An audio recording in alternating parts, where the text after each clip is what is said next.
day, Ma'am and Sir. I'm Janet Gonzalez. I'm 43 years old. I'm from Dasmariñas, Cavite. My education background is high school graduate. Also, I'm nursing assistant like a caregiver. My work experience as a household worker from Doha, Qatar. My employer is a Qatari family. We have 7 children. The eldest one is 24. The second one is 21. The third one is 18. The fourth is 16. The fifth is 12.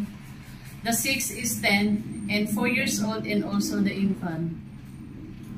My duties and responsibility, I know how to cook, I know how to wash, ironing, and also tutoring them. My employer house is, we have a 2-story house.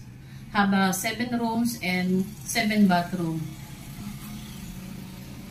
If you choose me, Ma'am and Sir, I promise, as your household worker, I'll be honest, hardworking, cheerful, and also I treat you like my own family. Thank you.